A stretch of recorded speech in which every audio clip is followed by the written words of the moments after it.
非常感谢，今天很荣幸说要来主持跟语谈这一场座谈哈。那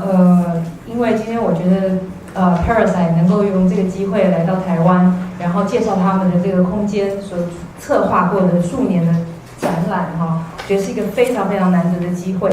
那我先不多说，我先介绍一下我们今天的主讲者 COSMIN， 他现在是香港 PARA 艺术空间的总监，他过去呢策展的经验非常的丰富，他曾经担任过第10届上海双年展的共同策展人，他也在荷兰的 Utrecht 的当代艺术馆 BAK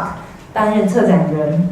曾经也在第12届卡塞尔文件展做杂志的编辑。任职于 Parasite 期间，他除了将 Parasite 移至新的场馆，并积极地策划了多档深具指标性的展览，包括公余、世界一家、抽象诗意、大新月、一年日志、太平天国等等。那我想今天 COSMIN 呢，帮我们带来他们近几年在 Parasite 所策划执行的几个非常重要的展览，作为一个案例的开场。然后我们再来从中深探，在这几年当中 ，Parasite 在策展实践方面，所做的推进跟他们的方法。好，请 COSMIN。Thank you. I would like to start by saying that I'm deeply grateful and honored to be here, and to thank Pei for the invitation, and to thank the Spring Foundation. I have great respect for the supporters of the art who are also focusing on the more critical, complicated, but ever so more important aspects of this world of art. So thank you for that. I also want to thank MoCA. It's a great pleasure to be here, especially at the same time as this very important exhibition that they're hosting, whose importance extends beyond the field of art and also extends beyond Taiwan. It's really something that has reverberations for all of us in Asia and even beyond Asia. And also thank you to Amy for doing this together with us. Amy is one of our closest friends and longest collaborators, and there's a lot of connections between Parasite and the Cube, and a lot of similarities and solidarity of spirit, I think. 今天非常感谢各位今天能够出席活动，也非常感谢罗振春基金会还有台北当代馆的支持，以及当然非常感谢佩仪邀请我到台湾来。我们这次也很高兴的，我会在这边跟各位介绍我们之后等一下要介绍 Parasite 在这几年里面所做的一些展览。其实我也非常感谢 Amy 这次跟我们一起担任主持人跟语谈的。Amy 所主持的立方空间，其实跟 Parasite 是有很多的相似性，也有很多的独立空间里面，他们有很多共同的理念。Tonight I will first introduce a little bit Parasite, just very briefly its history, and then more broadly the way we work curatorially and how we understand our mission and through exhibition making and the different types of exhibitions and the different categories of work that we are particularly busy with. And I would also like mention that I have another talk in Taipei tomorrow where I will be insisting on another direction of Parasite's exhibition. So I think there's some complementarity between tonight's talk and tomorrow's talk. So I think I will mention later a little bit the different directions in which each of the talks will focus. 今天演讲里面当然会先简单的介绍 Parasite， 同时也会跟各位介绍他们在策展方面的实践，以及如何透过不同的展览跟展览策划的形式去表现出他们成立的宗旨跟他们希望呈现的方向。另外一提的是，其实 COSMIN 明天晚上7点在北师美术馆有另外一个演讲，他们当时会呈现的方向跟今天不太一样，两者之间会有一些互补关系，所以各位有兴趣的话，明天还是可以前往北师美术馆参加他的演讲。Parasite was founded in 1996 by a group of artists. So it was initially and for the first year of its activity an artist-run space. And as such it was very much a product of its time, a product of the contemporary art system of that moment, the middle of the 1990s, which was in this rapid moment of global expansion and of creating, of beginning to imagine itself contemporary art as a global phenomenon, functioning on a global scale. And this is important because, for my talk, because I will later, when talking about one of the exhibitions, I will mention a little bit that moment of transition and how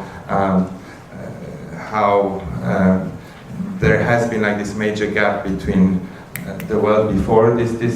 globalizing forces of the 1990s and what came afterwards. So in that sense, Parasite was very much a product of that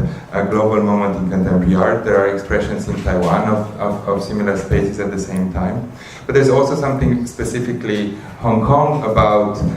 its genesis. It opened 1.5 years before the handover. So it's also very much an expression of that political time of when civil society started to organize itself in Hong Kong, and when different initiatives in different fields started to appear in the city. Parasite 是1996年由一群艺术家在香港成立的一个独立的艺术空间。这个背景非常重要，是因为当时他们这个空间其实是时代的产物。当时全球的当代艺术都在思考他们的身份，同时在全球性的扩张的情况之下，他们的这个艺术空间也同时试图去呼应这些当代艺术的发展跟当代艺术的这些变化跟变迁。另外一方面，他们成立的时间事隔1年半之后，香港就经历了97政权回归从英国回归到中国的过程，所以在这个时间点里面，其实有很多当时社会风起云涌的过程，有很多不同的制度，很多人在筹组不同的计划跟运动等等，这些都影响了 Parasite 当时的变化。同时在之后在介绍的时候也会提到Parasite 之后历经了一个转型期。那转型的话，当然是因为他们要去面对不同的时空环境。Now, throughout these 2 decades, a lot of things have happened, and a lot of things have happened both politically and also artistically in Hong Kong. I think in terms of politics, Parasite remained very much truthful to that initial mission, to be an expression of civil society in Hong Kong, to be that critical platform where art can manifest its social potential and its political responsibility. And it also remained, I think, faithful to its initial mission of within the more restrictive field of art, that of being a platform for Hong Kong art to express itself, for artists to produce works and to generate ideas and to bring them to the wider public, and to connect this public sphere of arts in Hong Kong with a certain idea of international arena. This idea of the international arena has also shifted a lot in the last 20 years, so that's also something that needs to be addressed. And at the same time, this art community in Hong Kong has transformed quite radically in the last 20 years, and especially in the last 5-10 years. So naturally, the way in which Parasite chose to remain faithful to its initial mission meant that it also needed to adapt and to find new roles and new ways and new strategies of being relevant in this new landscape. Parasite 因为当然这过去的20年当中目睹跟见证了很多的变迁，不论是香港社会或者国际间之间都有很多的变化。Parasite 当然一方面他们要去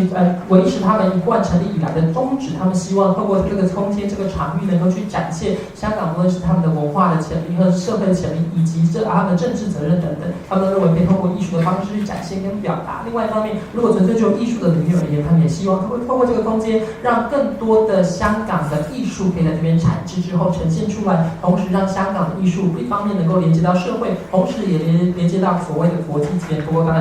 提到的，其实在这么多年以来，香港的变化还有国际间的变化，都也是让他们在 Parasite 这个空间，一方面能够去一方面必须要去维持他们一贯的宗旨之外，也需要去不断的调试，去寻找新的策略、新的角色，让这个空间在这个香港这个实地跟这个时间跟地点呢，能够持续产生它们的关联性。Now, the way in which Parasite understands to fulfill its mission is quite heterogeneous, and there are different types of roles that the institution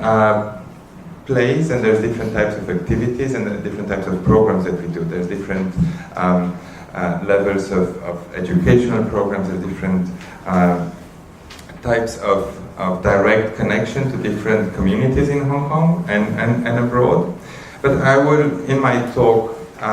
focus specifically on how we fulfill these tasks through exhibition making, through curating. Because I think that's something important to affirm, that while an institution has a lot of responsibilities to operate in a public sphere, and that it has to be done in various different ways, there's something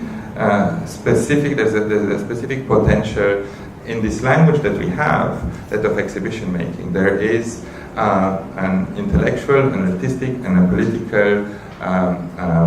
relevancy and a vocabulary that is, and a grammar that is, our own, that, we need to affirm and we need to further develop, and we need to,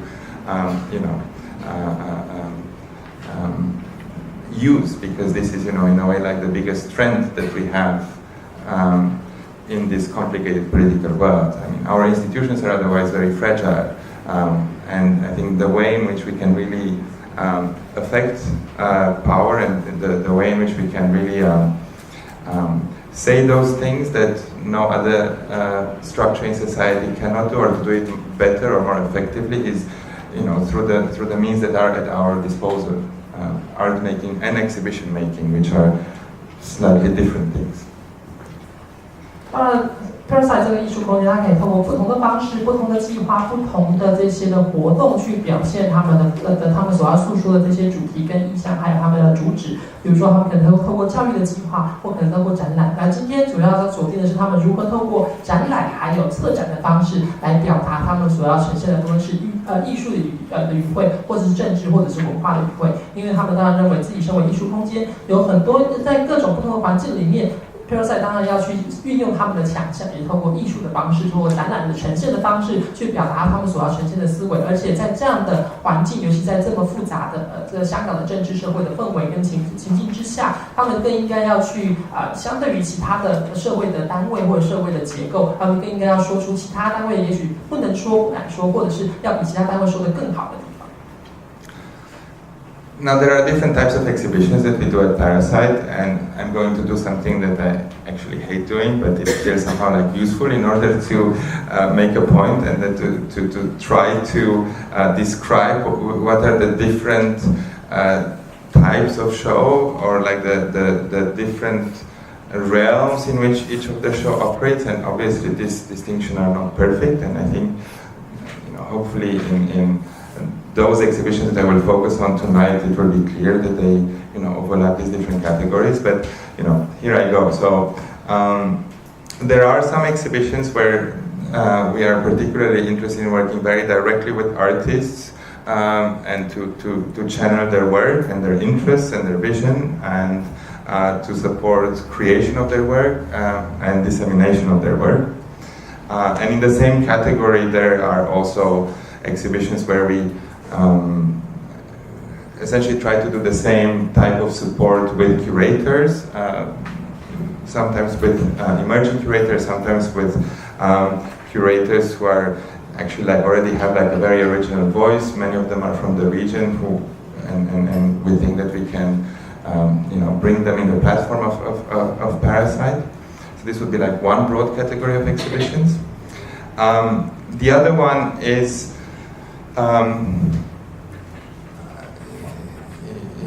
it's in a way somehow feels to be like the main thing that ultimately curating can achieve, and that's the exhibitions which try to pose a fundamental question of like, how can art interfere in society, and how can art achieve this potential that it claims to have, of being an active member of society, and being an agent for naming and imagining,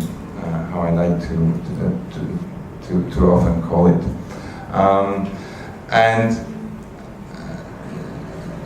There's a lot of the exhibitions that also, like Amy mentioned, so from Afterwork and a Journal of the Play here, which we also show that the cube could be understood to belong to this category, because they departed from specific issues, from specific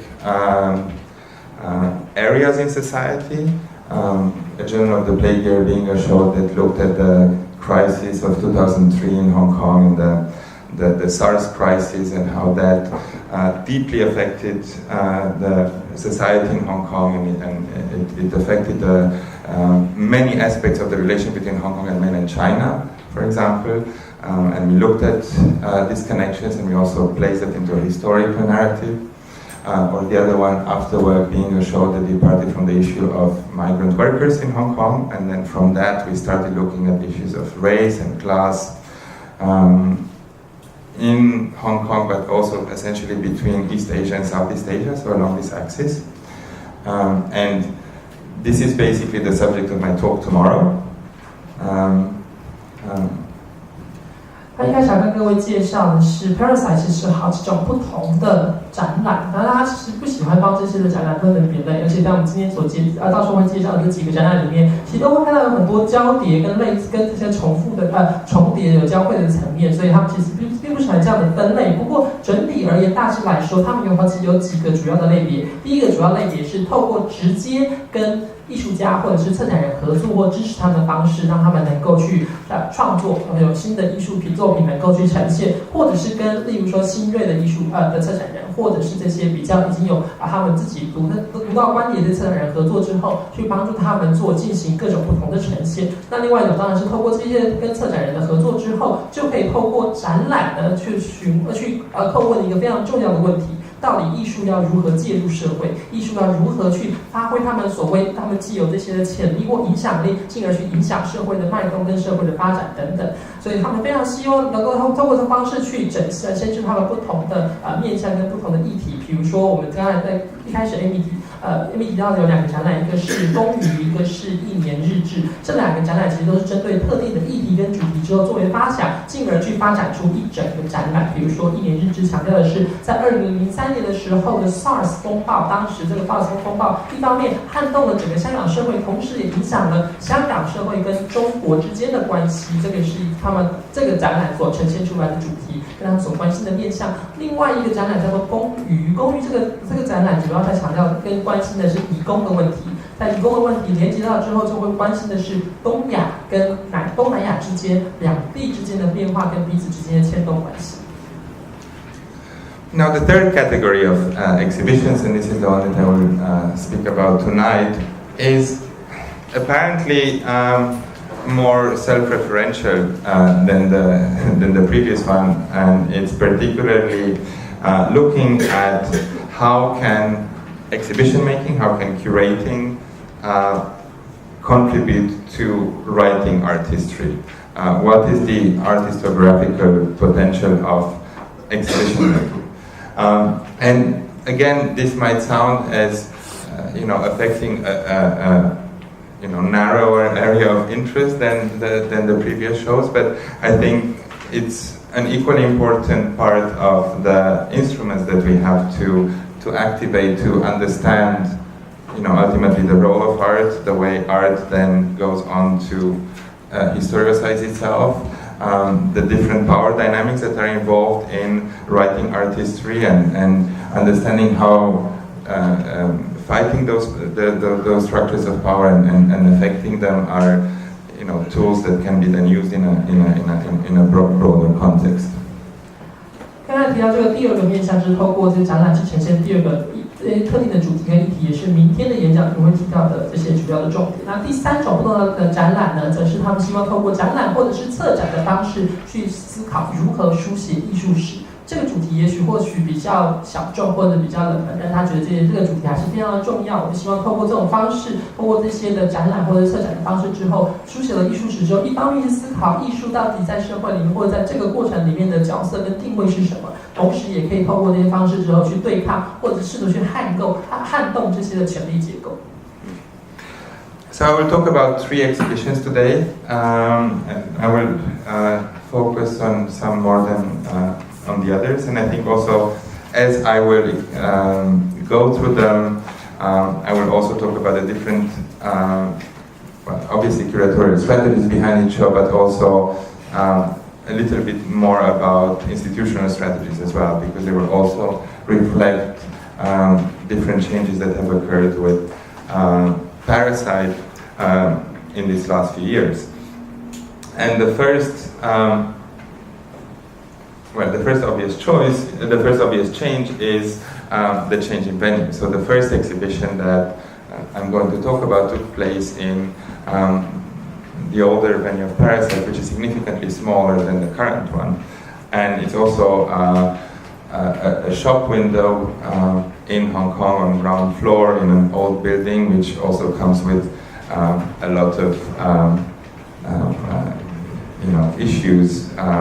including the fact that you can't really borrow art from any proper collection. So the first show was Amy also mentioned it, Taiping Tian Guo, and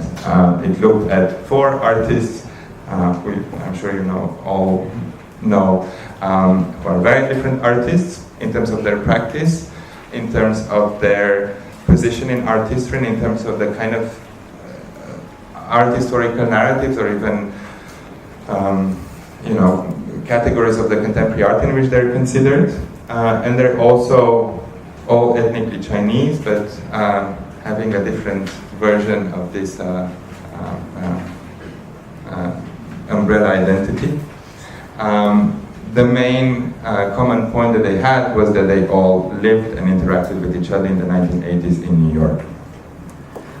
Oh, and the artists are Ai Weiwei, Xie Deqing, Frog King Kuo from Hong Kong, and Martin Wong.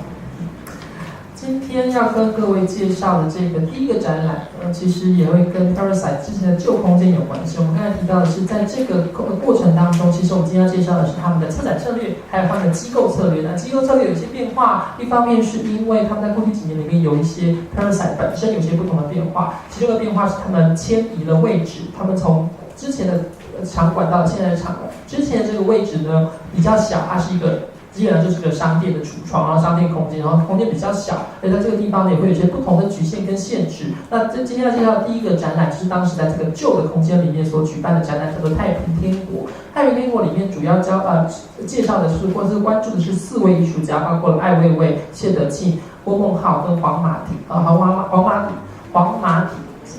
这4位艺术家，他们4位艺术家其实他们各自都有很不同的实践，而且他们其实无论是在艺术的叙事，或者是他们在一般的艺术圈里面所认定的这个类别，其实他们的艺术实践都有所不同。但是他们的共通点是，他们都曾经在1980年代的时候，在纽约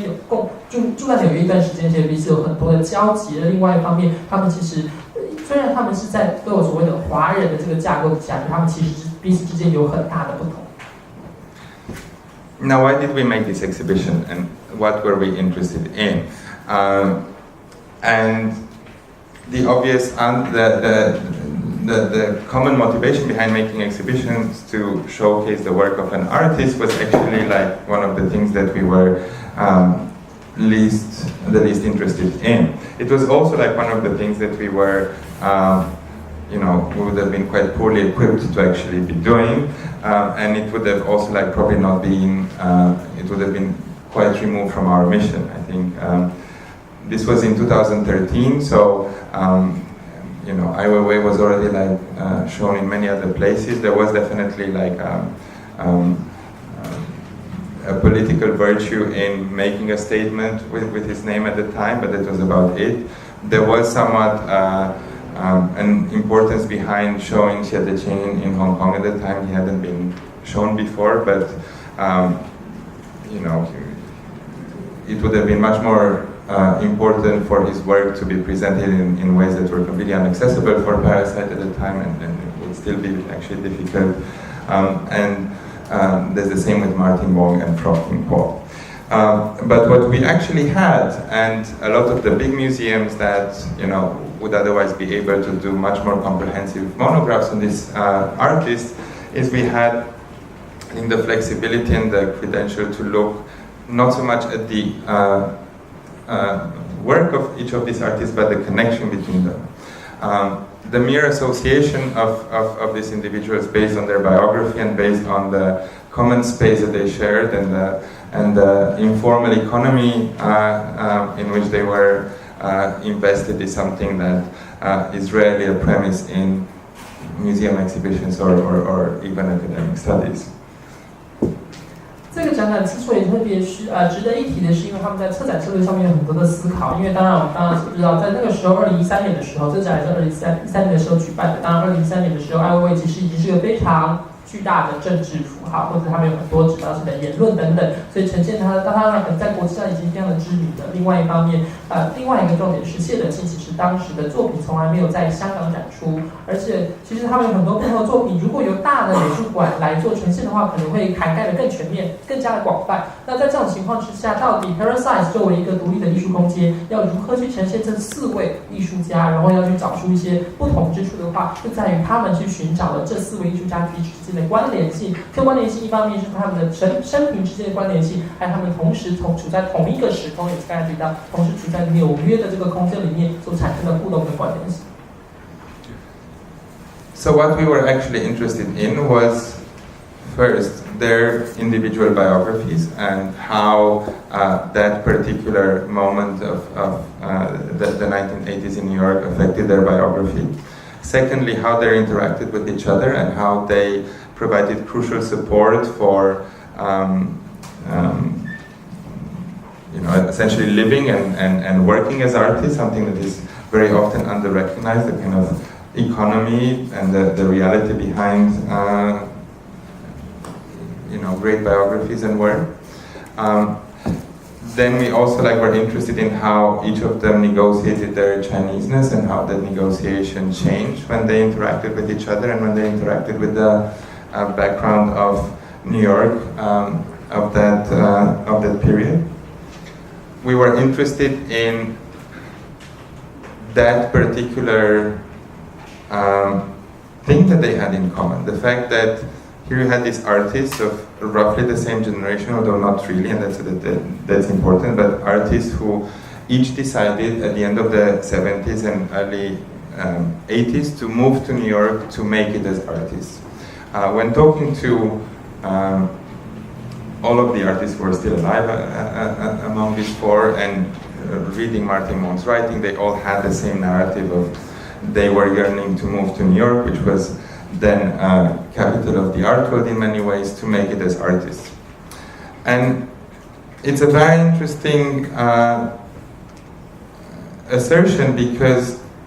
this decade in which they lived there in the 1980s was the last decade when this was still a valid statement, when this was still a plausible hypothesis, when people were still either from our region, either from pretty much all the other regions in the world, and would aspire to move to New York or to one of the great Western cities in order to making the art world. And it was really, they were really part of this last moment, and it was with the end of their stay there that something changed in the world, something dramatic. And Ai Weiwei is the best example for that because he's the youngest of this group, and he left New York in 1993 as an unknown artist. He returned to Beijing, and then he started this very successful career now as a Chinese artist living in Beijing. And he started, and that was basically his, the career path that propagated him to what he is today. And that's in many ways defining for how the economy of artistic career tends to work in the last two decades and a half. So we were particularly interested in how the particular stories of these individuals shed a light on this major transformation that was actually happening in the world at the same time. 在这个展览里面，他们当然关心这4个人会怎么在同一个时空环境里面出现之后，而且其实我们一般读他们的生平、他们的艺术创作的时候，其实常会忽略这4个人之间可能彼此互相的支持、彼此互相的帮助等等，这个可能是常一般的时候很多人会忽略的这些面向跟很多忽略的这些元素，而在他们4个人在纽约的这段时间里面，其实呈现出很多的，也许是际关系啊，或者是各种不同的互动关系也好，都可以在这个展览里面找到很多不同的连结。而且其实他们当时这4位艺术家，其实他们生长的年代不一样，年龄不一样，但他们都决定大概在70年代底末80年代的时候前往纽约，因为当时人们还是认为纽约是一个艺术的殿堂。如果你是艺术家，希望有这个在艺术圈成名的机会的话，纽约似乎是一个灯塔一样，大家都应该要前仆后继前往纽约之后，试图在这边成名。那个是当时很多人对于艺术圈的想象。这个想象到了90年代的时候开始有了变化，所以这个也跟他们4个人后来的发展变化有很大的关系。以外，艾薇薇而立好了，其实从这4个人，不论是透过访谈或他们的书写里面，都可以看出他们当时在80年代想要进入到纽约的时候，都是希望有这样的突破性的机会。但是后来其实每个人的这个发展并不相同。其中以艾薇而言，艾薇在93年的时候回到了北京，他当时离开纽约的时候，其实还默默无名。那后来他在北京，后来就开始闯出了名号之后，后来他在国际间的大家对他印象都是来自于中国，住在北京的这位艺术家。可是他过去其实在纽约这段的生活跟历程也对他的后来的发展有很大的影响，所以其实透过比如说艾薇薇的生平，还有他这过去的经历之后呢，就可以看得出来这个时期，尤其80年代末到90年代的时候，这个时期在世界上面，尤其艺术圈其实出现了一些变动。And in that sense, it's also important, and this is, without being in any way grandiloquent about the exhibition, but this was a small exhibition. So this was an exhibition that fit, Parasite's means and those of an alternative art space. But then it traveled to several institutions. It traveled to Singapore, it traveled to Istanbul, and it traveled to New York. And there's nothing, particularly exceptional about this, except that such an itinerary of an exhibition that is organized in an independent institution in a random city in Asia like Hong Kong, that would go to another city in Asia, would go to Istanbul, and would go to New York, would have actually been an unconceivable path for only a generation ago, already in the times that these artists were still, most of them alive and active. In those 1980s in which we were actually looking at, that particular pathway of an exhibition was just inconceivable. 这个展览，它其实当然 Parasite 当时的空间并不大，所以这是一个比较小型的展览。他们也有很多不同的作品的呈现，但是特别之处是在于这个展览其实除了在香港展出之外，他后来也去了伊斯坦堡，也去了新加坡，也去了纽约。这个展览在独立空间、替代空间里面去做展陈之后，会有这样的机会，可以到其他世界各个地方去展览。这样的环境或这样的情况，是过去也许上一代没有办法想象的情况。所以我们刚才提到他们在80年代的时候到了纽约，当时的时空环境跟当时的艺术空间的背景，跟后来这个展览所呈现的时候有很大的变化。像这样的展览，在这个时候，2013年、2014年之后，就有机会能够到世界很多个城市去巡展。Now the exhibition contained works by all the 4 artists, so it was important to include actual works, so actual paintings by Martin Wong and documentations of performances that he did, to include a sample of the very polymorphous work of Rocking Walk, performative and highly generative of various types of materials, then some photographs and objects by Ai Weiwei, and again, the very sort of like properly devised documentation of several of Xie Deching's one-year performances.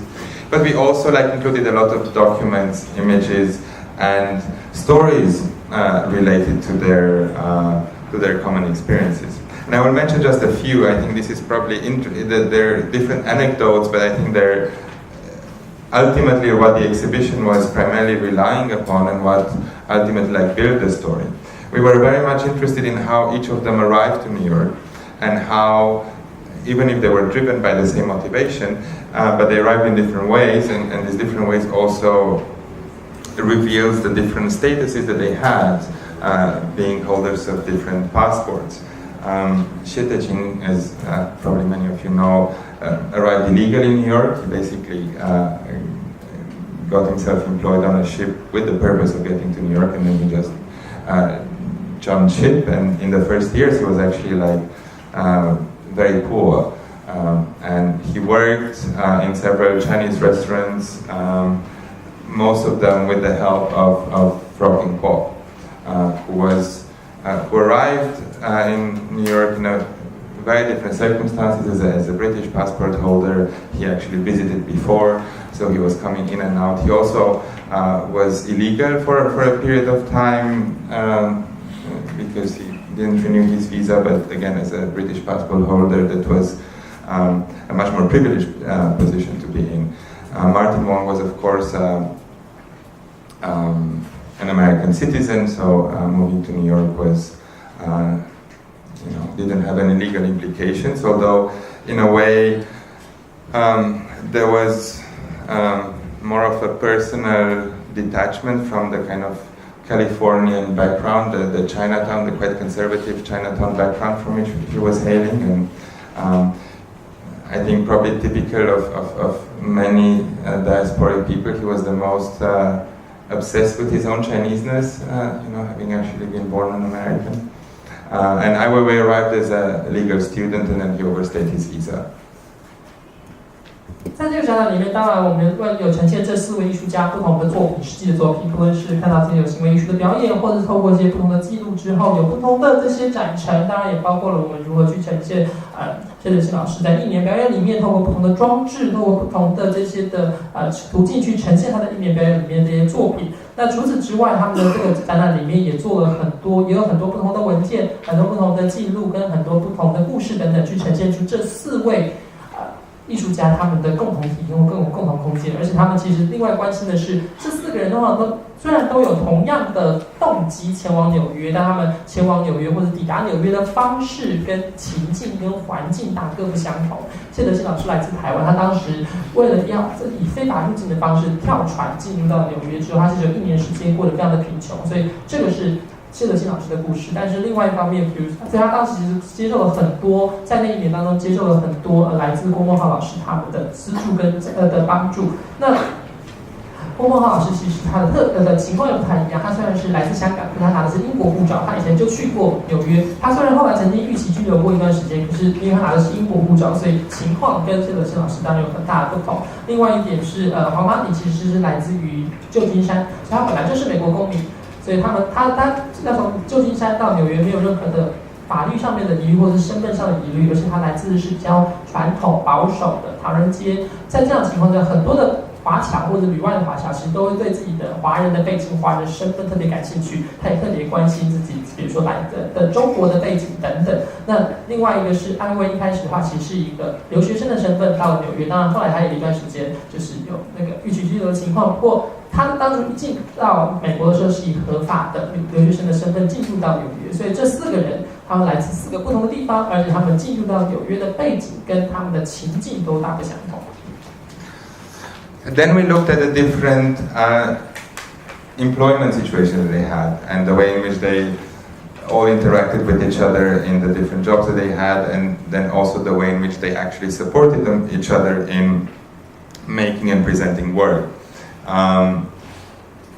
As I said, Xie Deching was, arrived poor in the States, but at some point he inherited some money, he bought some property, and then he became Ai Weiwei's landlord. So Ai Weiwei moved in one of Xie Deching's flat, and he stayed there for a while, and he had moments when he was bad with paying rent, and there were a lot of discussions between them because of that. There were a lot of jobs that they were collaborating in different ways, from working in Chinese restaurants at the beginning, mainly working in the kitchen, but then they were actually again a lot through Frocking Kwok, worked also in decorating a few Chinese restaurants, which were much better paid jobs. Then there was also a film which we actually showed a fragment from, An Autumn's Tale. It's a Hong Kong film where both Frocking Kwok and Ai Weiwei worked in the artistic direction. And well, then getting to things that are more relevant to their practice, Frocking Kwok was also one of the holders of the key for Xie Deching's one-year performance, the one where he locked himself in the studio. So one was one of the people who was responsible for bringing in food and water and taking out the refuse. He was also like one of the photographers of the outdoor one-year performances, so following the very, very strict indications of Xie Deching of how that work should be documented. 这4个人之间呢，其实还有很多不同的互动关系。比如说，一开始提到，其实谢德金老师到了纽约的时候，一开始那一年非常的穷，他曾经在中国餐馆里面打工了好段时间。不过后来因此而攒了一些钱，存了一些钱之后，甚至还买了房子。后来他还因此成为艾薇薇的房东。然后两人之间还有很多不同的互动关系，例如说，艾薇有一段时间没有付房租，所以他们彼此之间还有一些不同的讨论等等。当然，另外一方面是，比如说艾薇会跟郭孟浩他们后来也一起合作之后，在一部香港电影里面担任艺术指导，所以他们彼此之间有不同的合作机会。另外还有像是谢德进老师在1年表演里面有一个其中一年表演是他把自己锁在那个工作室里面，所以郭孟浩老师是拿着钥匙那个人，他每天都会进门帮他送食物，就是让维持他的生活起居。那另外一个是在另外一个1年表演当中，谢德清老师是把自己放逐在户外一整年的时间，而过程里面有很多的拍摄记录，其实都是出自于郭孟浩老师之手，所以他们彼此之间在不同的情境、不同的环境跟不同的时空状态里面有不同的合作。But then there were things that were even more relevant for their practice. Frog King Kwok actually ran a gallery for 2 years, a space in Chinatown where all the other 3 artists actually either showed or worked for, in the case of Ai Weiwei, who took many photos there. And you know, Xie Deching is now not very interested in talking about his work in the 80s. That was not one of the one-year performances, so that's being pretty much suppressed. And then also like Martin's archive is because of his death, is also like difficult to like retrieve. Although, I mean, it's also like very important to see how in the process of research we discovered that there were like several works that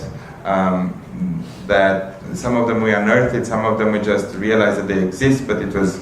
still impossible to find them. So Martin Wong did this portrait of Ai Weiwei, which might or might not have been burned by his mother, who at some point destroyed a lot of his early paintings and also the ones that were given to him by some of his friends. In the case of Ai Weiwei, there's also like very interesting if we look at the decade, because as I said before, he left New York without having achieved much as an artist, and having had also this impression of himself that he wasted a decade. But what he did was to take lots and lots of photographs. He was just going through New York and taking photos. But if you actually look at these photos, there's something very shocking. So you have this completely unknown young artist, young immigrant from China, arriving with like very little English spoken and having lived most of his life in a village, actually in exile in Western China, who somehow manages to become friends with Allen Ginsberg, who somehow manages to be there at the first ACT UP protest in New York, as part of the AIDS activism, who somehow gets to Bill Clinton, close to Bill Clinton, who was campaigning for being elected president at the beginning of his campaign. And I think that's very relevant because it somehow shows this incredible historical flair that this guy had. So you can see a little bit how he became this media personality through this kind of incredible saviness and that incredible nose that he had already then. 除此除了我们刚才提到这些不同的人际之间的关系之外，他们其实还有跟他们创作实践之间有更密切的这些互动跟连接。例如说，郭孟浩老师其实在纽约唐人街曾经有一个艺术空间有2年的期间，在这2年期间里面，这其他3人的作品不是在这个地方展览过，不是他曾经在这边工作过，所以他有很多不同的合作的机会。另外一方面就是我们在这个过程里面其实有找到很多彼此之间也许意外的关联，过去不知道的关联，或者是我们都知道这个作品存在，可是其实一直是好像传说一般的存在，没有办法去怎么确认跟证实。例如说，曾经有听说黄华妮老师曾经为艾薇薇画一幅肖像，但是这幅肖像还有很多黄华妮老师早期作品，据说都有可能或者是被他的母亲后来烧掉了，所以这是一个传闻中所存在的作品。另外是艾薇薇其实是这4位艺术家当中最年轻的一位，他后来93年回到北京的时候，其实他还是一位默默无名的艺术家。可是很多人认为他其实好像浪费了10年在纽约当中。其实，可是他当时在纽约的时候非常喜欢拍照，他就拍了很多不同的照片之后，也在这些照片里面看到了很多特别的人物，或者比如说 Allen Ginsberg， 或者他曾经去目睹了这些当时纽约很多不同的抗争场景，或者是刚才看到那个克林顿在当时要竞选总统的时候，总统大选期间的时候，有早期的一些照片等等，都是在艾薇薇的镜头下面捕捉过。所以艾薇薇其实当时有一个非常，我个人来说非常敏锐的新闻笔，他有非常敏锐的眼光，可以去意识到跟注意到这些重要的新闻时刻。Now look, the exhibition contains a lot of many such stories, but I'll stop here a little bit with the stories and go back to some of with the initial point, because again, why did we make an exhibition on this subject? Like, why didn't we write an essay? Why didn't we write something that could have been probably like a saucy book of gossips with these people, or make a film about it? And I very strongly believe that it was really through this format of an exhibition, through this particular way of associating these materials, the work of this artist, the work as it changed through this period, and the way it also in some cases it changed up until today, with this material, with this information, with this genealogy, in space, in this format, that was able to shed a light on the lives and the work of these people that would have most likely been impossible to convey in another way.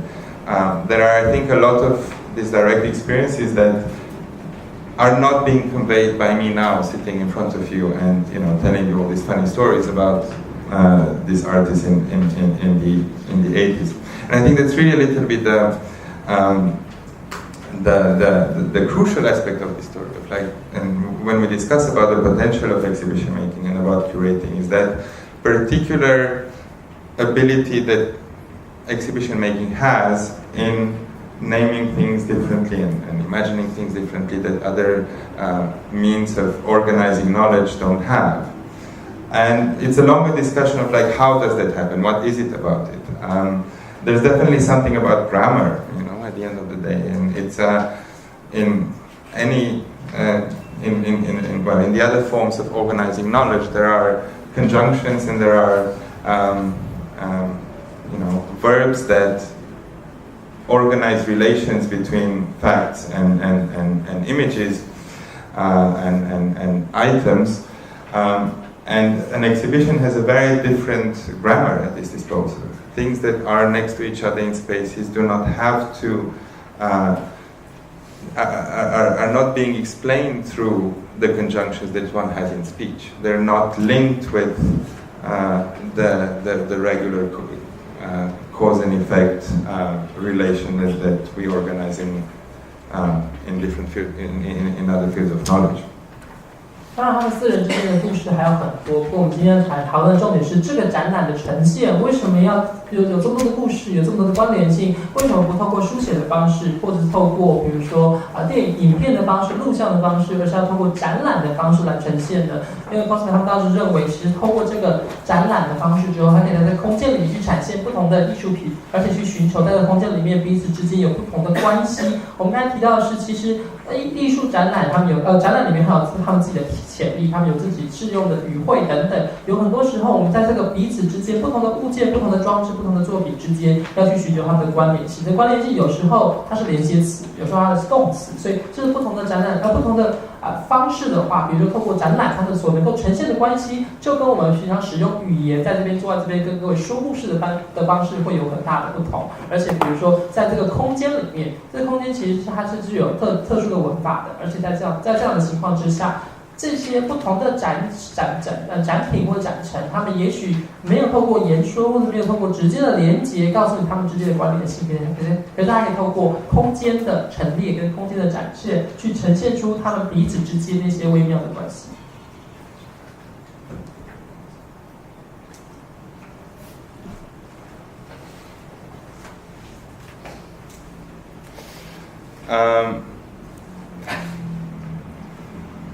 Okay, maybe the last story, the last funny story is that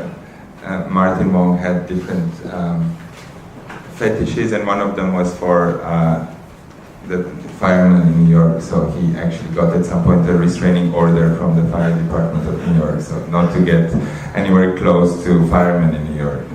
because he was harassing them. So this is an image of firemen in New York actually seeing his exhibition at the Bronx Museum. Okay, but now institutionally, because again, I think that the way in which that exhibition was structured and the way it traveled was something that was, I think, particularly specific to what an institution like PARA can do, with relatively low means, with, I think, the flexibility and a certain degree of credibility to be able to organize some of these sources, but without having the kind of investment that the museum would have had to bring into a show like this, but at the same time, being able to come up with a speculative approach to making things. And a lot of these stories that I mentioned and that substantiated the initial premise came up while we were researching the show. When we started, a lot of these connections were actually not known to us. It started from knowing about, the whole idea of the exhibition started from knowing about some of these connections, like Xie Dexing being Ai Weiwei's landlord, and the space that Frocking had in New York, where some of them exhibited. But we actually had no idea at the beginning that Martin Wong knew any of them. So this came up later on, after we already wanted to look at these people together. So this is what we mean by speculative histories, which sometimes turn to be true. And that's, again, a very particular ability that curating has, that any other scientific method would be immediately cancelled if they would have started from this half-baked truth approach to their working hypothesis. 刚才那个照片里面还有另外一个小故事要跟大家分享一下。黄华天老师有一个非常特别的癖好，他是非常喜欢消防员，所以他有一度的曾经接到了纽约法院的禁止令，禁止他离消防员太近，因为他曾经骚扰消防员，所以他后来刚刚那照片就是他的展览的作品，然后旁边有很多消防员在观看他的这个非常奇妙的作品，这是其中另外一个故事。那这一次这个展览里面呢，对，这是消防员们在观看他们发出禁止令的画家所画出来的作品。然后这个展览其实当然在PARA呈现的时候，他们在有不同的方式去呈现之外，PARA也有一些他们希望能够透过这些不同的作为一个独立艺术空间或者一个另类的艺术空间之后，他们希望能够虽然没有比如说像是这些大型的美术馆，他们有这些庞大的资源可以投入其中，可是可以透过一些不同的方式去发掘彼此之间的关系。例如说，一开始他们当然知道谢德庆老师是艾薇薇的房东，这些是既有所知的资讯，可是透过这些关联性，然后去臆测这些历史可能存在的意义。例如说，他们本来知道翁文浩曾经有一个艺廊，然后他们在这边工作过，可他们当时只是假想跟臆测或者揣测黄华天老师曾经应该认识这3个人，然后进而透过发掘还有这些探索的管道之后，去得知他们原本不知道这些的讯息。这个是透过展览的策划跟呈现之后，能够去呈现出来的，也许是一般科学的根据或者科学的研究里面无法去采用的策略，所以这是一个相对于其他科学策略里面，展览或策展可以去呈现出不同的策略跟不同呈现的方式跟过程。Now the second exhibition that I will talk about, I will do it quite briefly because before I will insist more on the third and last show of my presentation, because the premise behind this show was in many ways much more proper art historical. We didn't start from some facts and some speculations. We didn't start from trying to figure out how possible histories can actually help us understand the present, but we started from a more conventional mission of doing some necessary art historical work, and that's also something that is part of our program as well. And it was called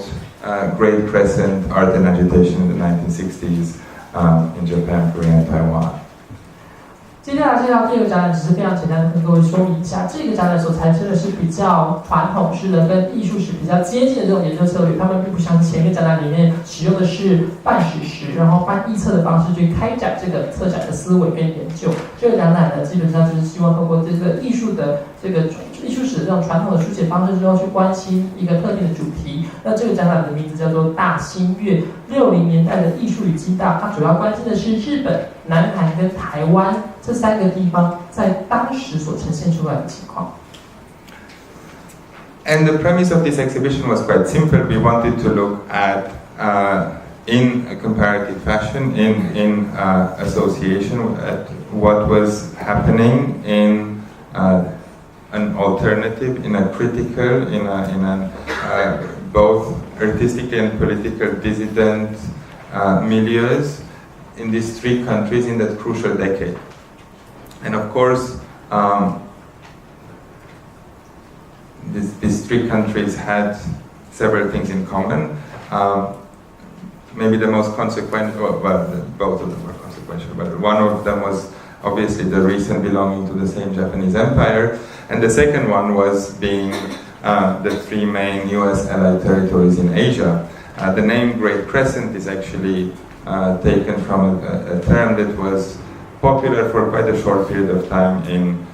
geopolitical discourses about the Great Crescent being basically the one starting from Hokkaido to down to Taiwan, being the defense against the advance of communism in Asia. 这3个地点，当然他们一看这个主题非常的明确，他们希望去了解的是，在这个非常重要的1960年代的时候呢，这个地方，这个时期，到底这些艺术家在这个重要的过程里面有什么样的呈现方式？他们如何去表达他们的自我？所以这是一个3地对照之间的过程。那这3个地点，台湾、南韩跟日本，当然有很多的关联性，有很多的历史的背景。比如说台湾跟南韩都曾经是日本殖民地，台湾后来都曾经成为后来都是美国非常重要的亚洲的同盟。而这个展览的主题叫做大新月，大新月是因为从北海道，我们想象一下，从北海道到台湾这一个弧状，当时称之为大新月，是当时美国为了要去防堵共产主义继续扩张而非常重要的一道防线。But in spite of this latter reality of all the 3 countries being allied with the United States, because of the former reality of the shared trauma of the Japanese occupation, the actual direct connections between these 3 places were in the 1960s almost non-existent. Also, the process of mutual recognition was only happening in this period, and actual cultural context or exchanges were almost non-existent, and whatever was happening through an American connection. So whatever small exchanges or circulation of information was happening through meetings that would happen in America, through access to the same American magazines and so always going through the hegemon. 这个地方，这个时期，像三地之间的关联性也非常的特别，跟非常的值得讨论，是因为他们三者，我们刚才虽然提到他们虽然都有殖民的历史，有美国同盟的关系，可是彼此之间在当时的彼此之间的交流，还有他们之间的互动，其实非常的有限，而且很多的互动、很多的交流，其实都来自于要通过美国，比如说他们通过美国之后举行了会议，进行了讨论，或者是他们彼此之间的关联性，其实是来自于他们都阅读了某一本美国杂志等等，所以他们都是透过了这个霸权去接触以及了解彼此的存在。I'm sorry for not having put the Chinese original on my slide. Sorry for that. But what we did was it exists and it's absolutely brilliant. And one of the things we did was actually to translate it into English for the first time. I think it's really like one of the great documents of the last half a century of art writing, and I think it should really like deserve broader recognition. This was part of the exhibition. The exhibition I will not go through all the artists or everything that we've shown, because we showed around 25 artists from these 3 countries, and the exhibition was very much about trying to find the analogies between practices that were happening in these 3 countries, but it was also about showing the differences. It was about revealing, what were those things that were not had in common. And of course, Japan was a booming economy and a relatively free society. It was certainly like a democracy by many standards at the time, and then both Taiwan and Korea were quite brutal dictatorships. So that act of dissidence that we were looking for had very different implications across these territories, which in Taiwan and Korea could land you to jail, and many of the people that we looked at had political troubles. 在这个展览里面，他们其实总共展成了25位不同的艺术家，来自于台湾、南韩跟日本的3地。这3地之间，他们所要呈现的，当然是一方面去呈现他们彼此之间可能有某些可能的关联性或相似性，但最重要是呈现的是，在这个60年代的时间里面，3地的艺术家他们有哪些的相异性或者是差异性。比如说，当时其实日本是一个经济正在起飞、经济非常蓬勃发展的、相对而的比较民主的政体，而当时的南韩跟台湾都还是属于在独裁的政权之下，很多人这3地之间对于意义的想象，对于这不同意义人士的想象，所以他们所面对的遭遇跟经过就会有很多的不同。比如说很多的我们看到这边很多艺术家都可能因为他们所展现出来的这些的艺术或意义，而因此惹上了政治上的麻烦。这些都是在当时在日本相对比较不会出现的情况，所以这是在这个作品，在这个对比性的作品里面看得出来3地之间的某些差异。I mean, you can imagine, like, to publish in 1966 in Taiwan something that contains the sentence "oppose the Communist Party, oppose the fake Communist Party." Would not be the smartest thing you could do if you wanted to not get in trouble. 当时有60年的时候呢，去发表这样的讯息，里面可能包含了，比如说他们要去对抗伪共产政权等等，这种东西，当然在当时的时空环境里面，以政治上而言，可能并不是最安全的做法。But we were also interested in differences. Contemporary differences in the level of historiography and research between Taiwan, Korea, and Japan, and the different levels of access to these materials. And I think that's where our otherwise very small contribution as an institution was most important. And I think that was why we actually wanted to do the show as a starting point in a direction that, in this case, should be taken by institutions of a larger scale and with more means. Because in the case of Japan, a lot of the materials that we've shown are, part of, they're definitely,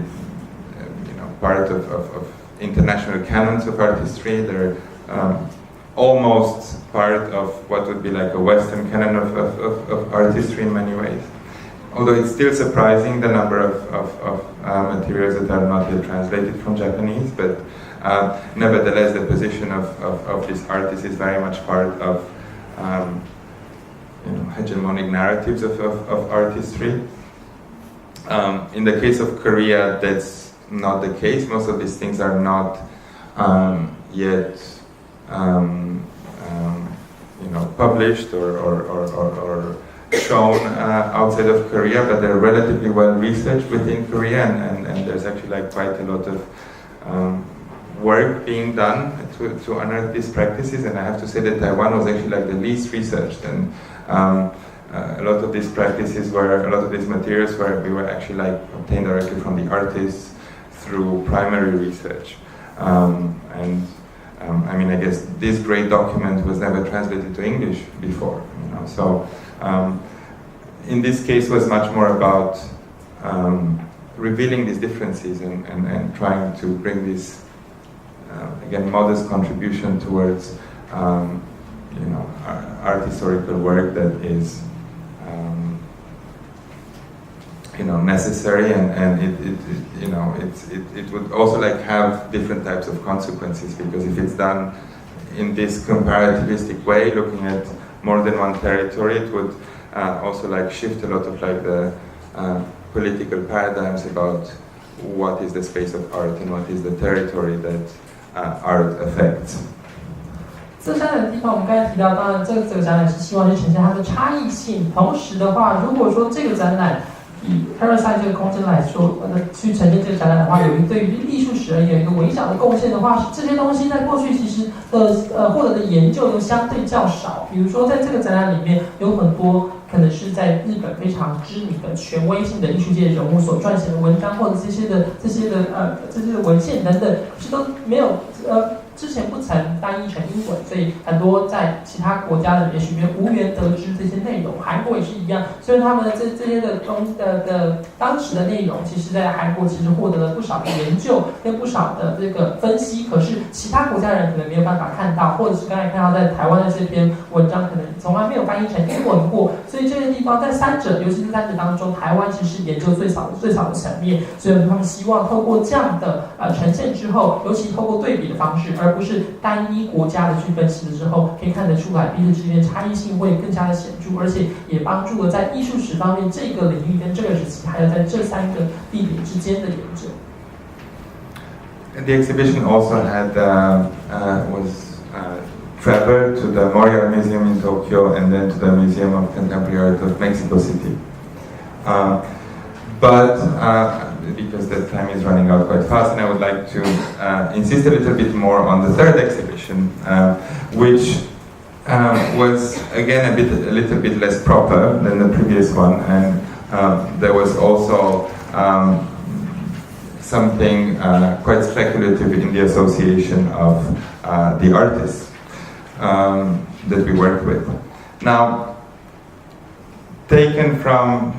going back to the previous show and to that era of the Cold War, there was another reality of the Cold War, and that was a disjunction of artistic languages across the Iron Curtain,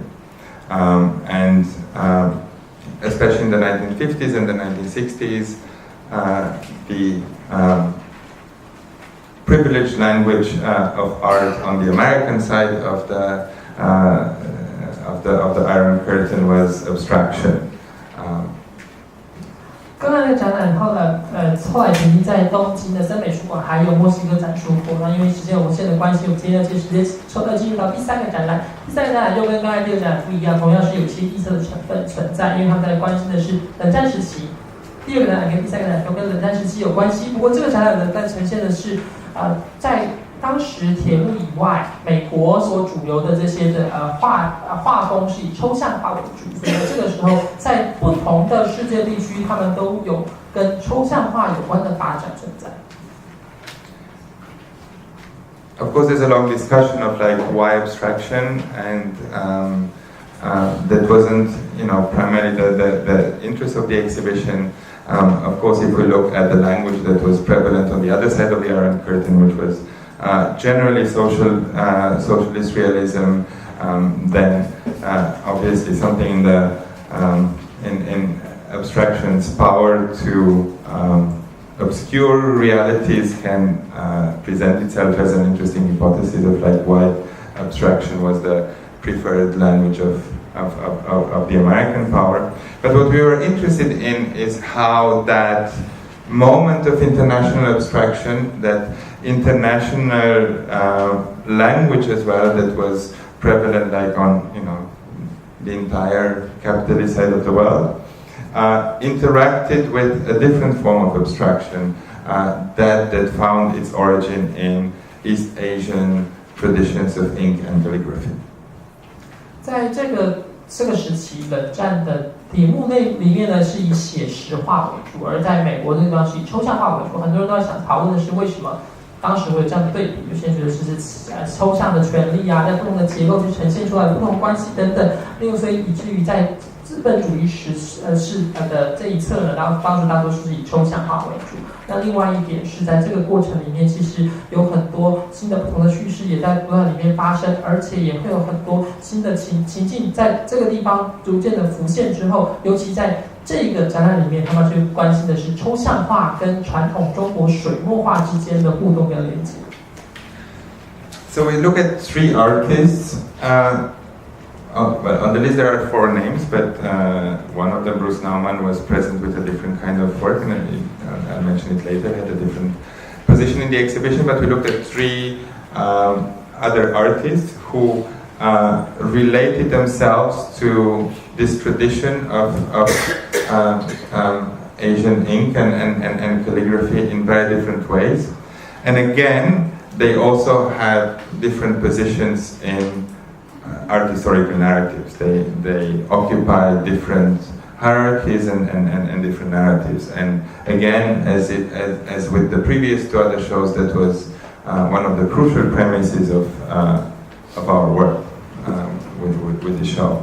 这个展览里面总共呈现了4位艺术家，那其中3位艺术家呢，其实都跟我们刚才提到这个抽象画，还有中国传统书法、水墨画之间的连结跟交集有关系。他们在艺术的世界里面，也许有不同的这个地位或不同的层级的呈现。不过他们3者之间共同点是，他们都跟我们刚才提到的亚洲的这些水墨画跟艺术还有一些不同的连接，还有不同的呈现跟交汇。那至于第4位的话，他当时在这个展览里面是以不同的角色，还有不同的方式呈现。Also, what was different is that this exhibition already took place in the newer space of SITE, with where we had slightly better conditions, and we could actually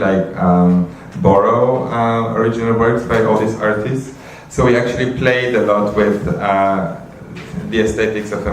the museum, and this photo doesn't reveal very well the overall feeling, because we built a very thick wall in the middle of the show, and then the angle of sight towards this wall was that of a very classical museum. We played with the lighting and the hanging of what you would expect in a proper museum, and the sides were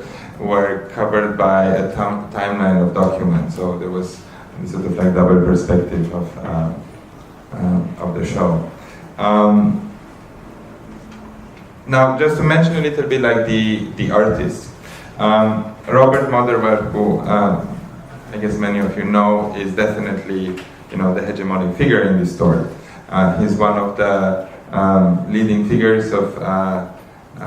abstract expressionism, which was the core of that American supported abstraction of the 1950s and 60s. It's already well known that touring exhibitions of abstract expressionism throughout the world were actually sponsored by CIA as part of a state-directed soft power program. And Robert Motherwell was actually part of many of these touring shows, so he was definitely part of that canon that was officially sanctioned by the State Department of the United States. 这个展览其实当时他们PARA 已经移到了新的地点，所以他们比较大的空间，也有比较多的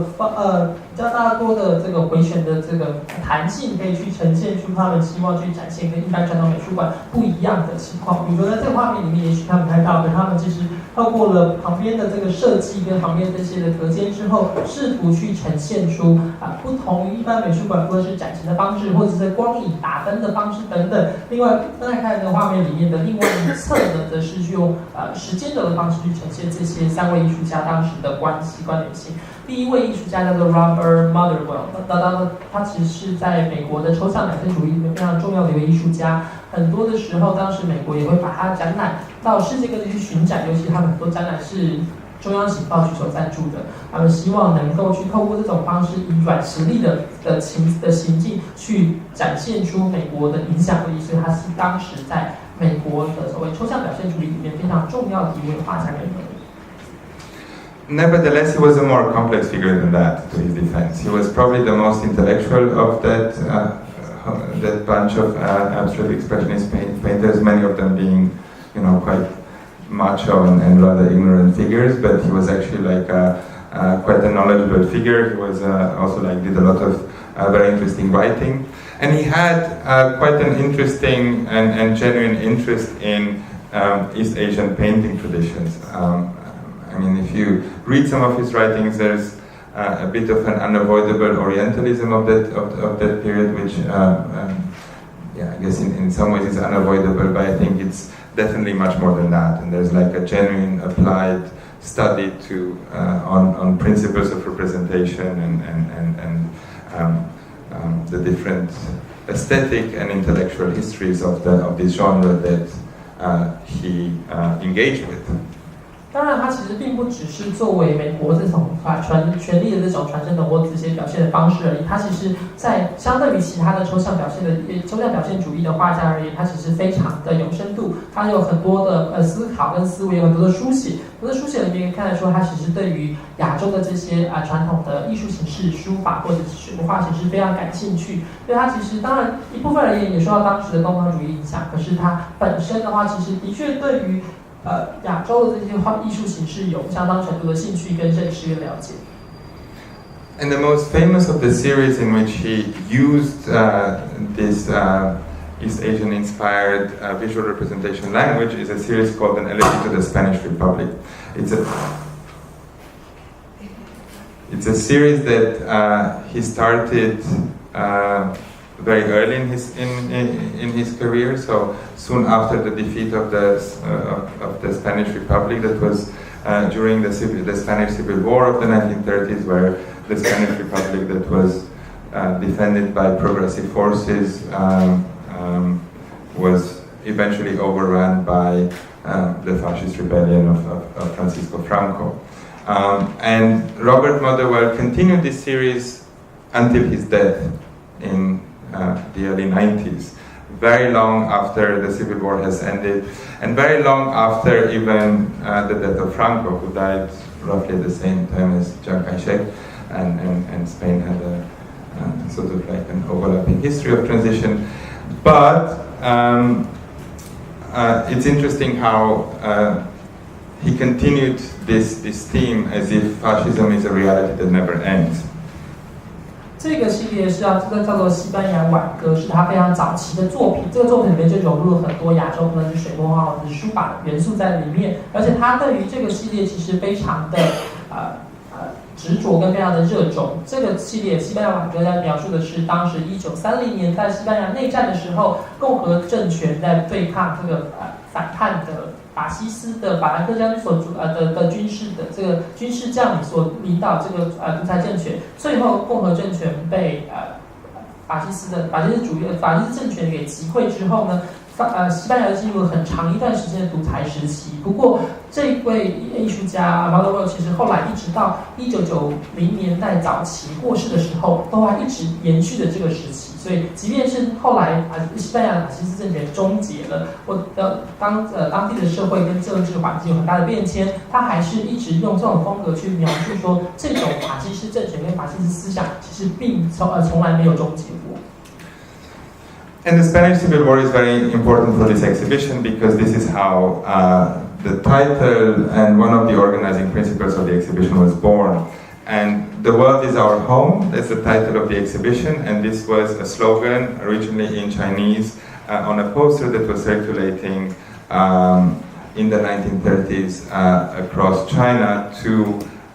rally volunteers to go to Spain to fight on the side of the Spanish Republic, to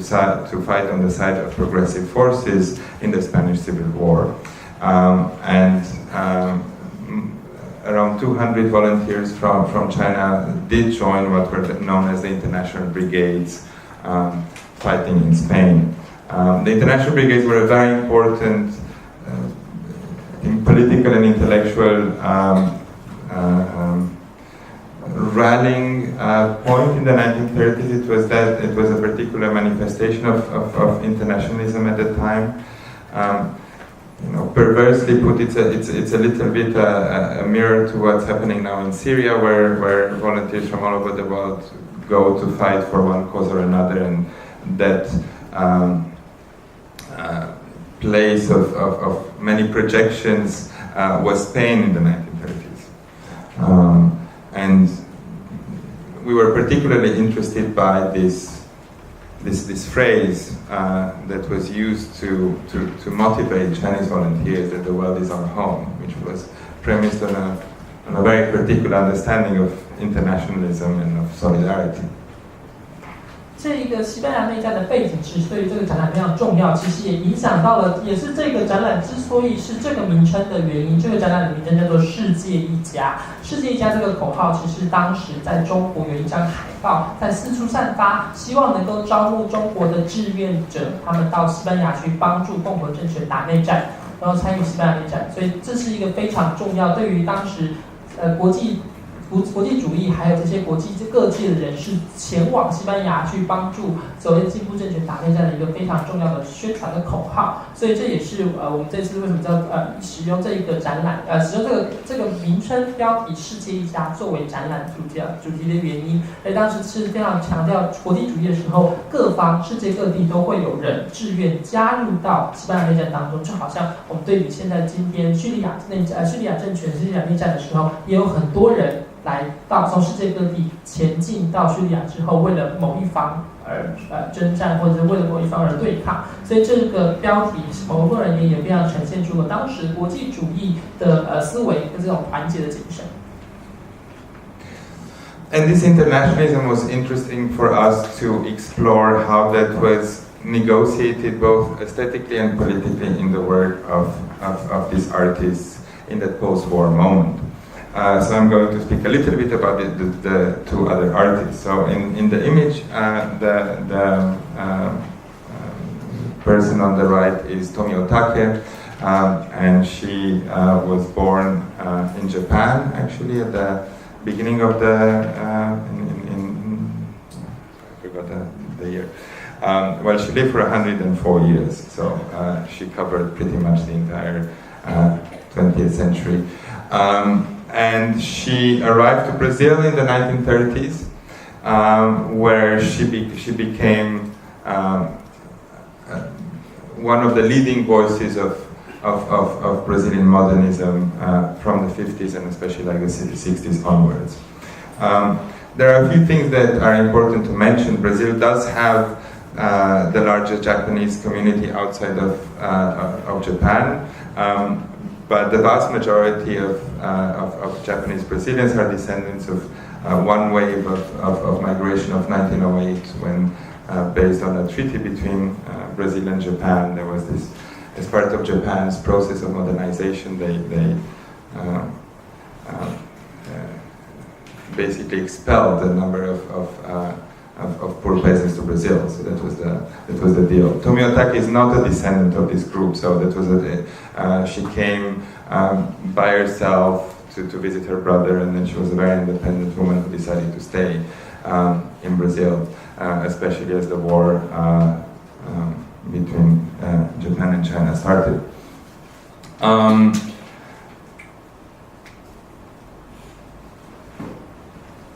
Now, I mentioned earlier that we were very much interested with this show and with the other shows about art historical hierarchies and how artists enter art histories and how do different symbolic capitals are negotiated. And Tomio Take is, as I said, recognized as one of the leading modernist figures in Brazil. She's in all the major national collections. But there's definitely a hierarchy between her and a group of artists who became much better known internationally. The concretists of the same period, of Helio Di Sica, Ligia Clark, people who were also working with abstraction, but an abstraction that had a different genealogy. Whether it was her Asianness, whether it was to a certain extent the Asianness of her artistic language, but there is a relative marginality of her position within Brazilian art historical narratives. At the same time, Brazil, even if not being what you would call a Western country, was from the very beginning a much more privileged outsider to the Western art historical canon than Asia, especially non-Japan Asia. And that's relevant when we will discuss the next artist. 第二位要介绍的艺术家是刚才那个照片中画面里面的右侧那位女性，叫做大竹富江。她其实总共活了104岁，所以她其实涵盖了几乎一整个20世纪。她在1930年代的时候从日本前往了巴西，在日本跟巴西，她后来在5、60年代的时候就成为了巴西现代主义非常重要的一位艺术家跟艺术的画家。那在巴西其实跟日本之间有很长的一个历史的连结性，就是在巴西也是当时日本以外最大中日本侨民的所在地。那当时其实主要这个现象存在的原因，是因为1908年的时候，日本跟巴西之间有项合约。那这个合约之后呢，日本就派遣了大批的农民前往巴西去移居或者是移民到那个地方去。那大竹富江并不是这一批人，他是当时本来是要去当地去拜访他的哥哥，后来因为她是一位非常独立的女性，她拜访完哥哥之后就决定要留在巴西继续居住下去。那这个过程当中，其实她后来就慢慢的成为了在巴西这个国际现代主义里面非常重要的一位画家。不过我们刚才提到这个展览里面其实非常强调是他这个不同艺术家之间的阶层，比如说在历史跟艺术史之间的时候，他们到底在这个过程里面扮演什么样的角色。大竹富江的作品当然非常重要，其实在各大重要的这个抽象主义作品里面的画册里面都有他的身影跟他的作品。可是相对于当时巴西同一个时期的其他现代主义的画家的话，他其实的所获得的关注或者重要性，或者他当时人们讨论的程度，并不如这些其他的画家。那一方面可能是因为他来自亚洲，或者他是所呈现的内容有些亚洲的元素，所以这些都是相对于纯粹就抽象主义而言的话，他们其实在这样的一个时期里面还是有不同的阶层性，而且其实相对于亚洲，巴西虽然并不属于我们传统上所认定的西方国家，可是它在西方以外的地区而言，相对于亚洲还是有比较高的阶层性，所以他们获得的重视的程度又高于比如说其他亚洲地区当时的这些抽象画家。那这个背景跟这个脉络也会牵涉到我们接下来介绍的第3位艺术家。And I think that issue of of perceived foreignness in her language that was connected to her own biographical data is also particularly relevant when we speak about the last artist, Tang Chang from Thailand. And Tang Chang, like Tomio Take, is recognized as an important, if not leading, modernist figure in Thai art. But on one hand, Thai art has a very different currency in international discussions on the canon and of artistic canon. So he's otherwise completely unknown outside of Thailand, unlike Tomio Take. And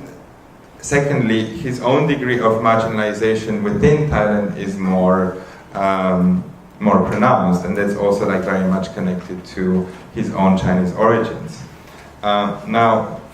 a good part of artists in Thailand are of Chinese origin, a good part of many people in Thailand. but Tang Chang chose to keep a Chinese name, and on one hand, he also chose to be a leftist, which not so many artists in Thailand of his generation were. And he chose to do painting that was referring a traditional language that was immediately read as being of Chinese influence and connected to his origin by critics in Thailand. That wasn't very accurate, however, because he was hardly familiar with Chinese traditional painting, so a lot of the influences of his style came from American magazines showing the work of contemporary Japanese artists at the time. So that was his main source of influences. But his biographical data, the perceived position he was playing in the artistic and intellectual milieu of Thailand with this style created an art historical position for him.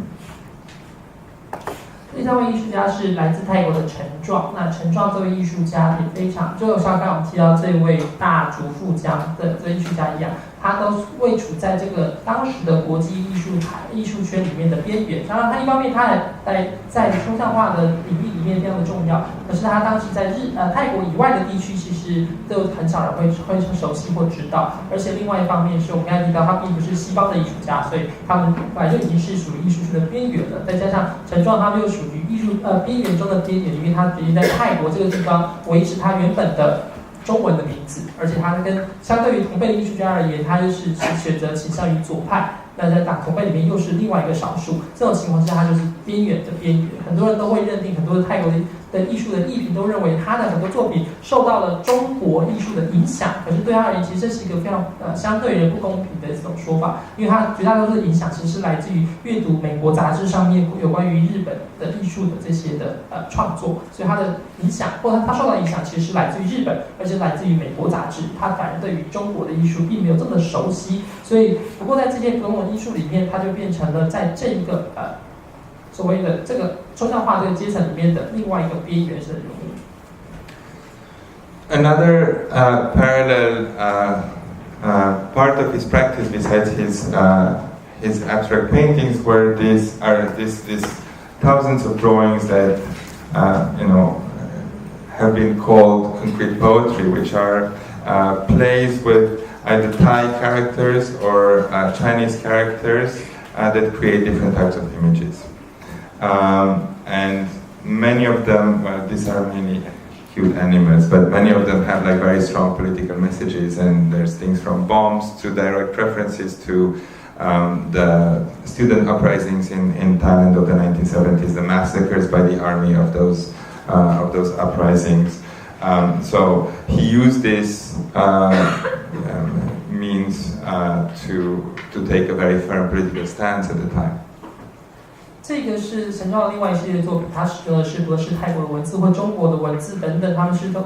之为这是具象的诗作，所以它其实这个上面有很多都是文字中去形成出很多不同的，看起来像是不同动物，也许很可爱的符号，它其实有很多背后的政治意涵在里面。它其实要呈现的是在泰国有70年代的时候有很多的学生运动，还有军事镇压等等，这些都透过这些的画作跟这些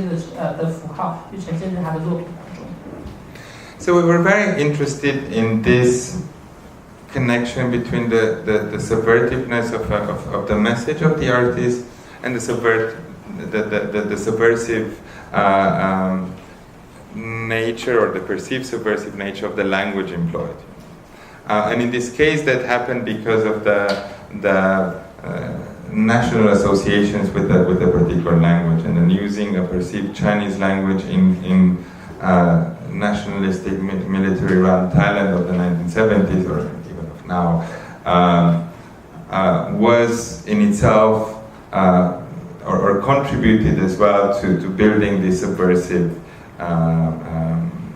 complex around the artist. 所以这几个艺术家，他们通过了不同的语汇或不同的方式跟手法，然后去呈现出比较隐晦的这些的层面，或者是比较跟当时的市局有一些格格不入的冲突的一面。比如说陈壮的作品而言，当时在泰国的军事政权的统治跟压迫之下呢，如果你用中国的文字或者是用中式的画风的话，当然就会呈现出没有办法去凸显或者是没有办法去呼应这些当时所高涨的民族主义等等，所以这些的这位几位画家的处境还有他们的使用的方式跟表现的形式，都影响了他们在当时这个社会情境里面的冲突点，还有这些不同的状况。But in this case, and I'm wrapping up with this, in this case it was important as well to bring in the work of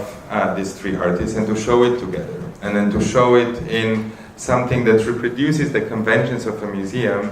and or in order to already like do this work of turning whatever canon upside down. Partially because our intention was to work outside of hierarchies, and partially because of practical realities. We showed Tang Chang was the least known of these three artists, like more works by him, and then Tomio Take, who's somehow in the middle. She had like the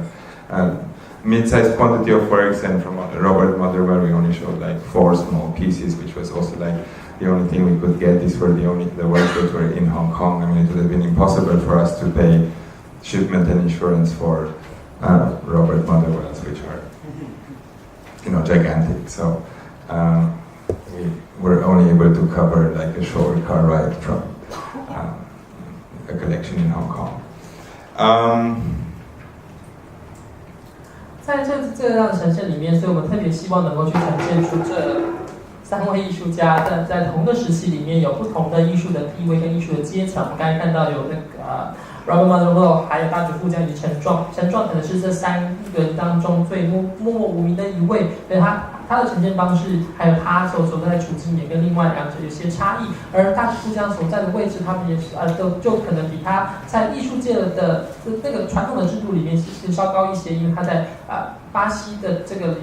国内当中还是非常的著名。而另外一方面就是 Robert Motherwell， 他的作品其实我们在这个展览里面只呈现了4幅，因为他的作品非常的昂贵，我们没办法去从海外把它借展到Parasite 来，其实主要只是去借了他的作品在香港的部分的典藏。Yeah, I mean maybe we stop here. I mean I think we can then maybe in the conversation discuss a little bit about these 3 different strategies employed, and for the ones who still want to come to the talk tomorrow, then that will focus on the other category of exhibitions. 我演讲今天到这边就暂时告一段落。如果各位对于其他的类别的展览有兴趣的话呢，我们明天在北师美术馆的展览会关心的是另外一种不同种类的展览。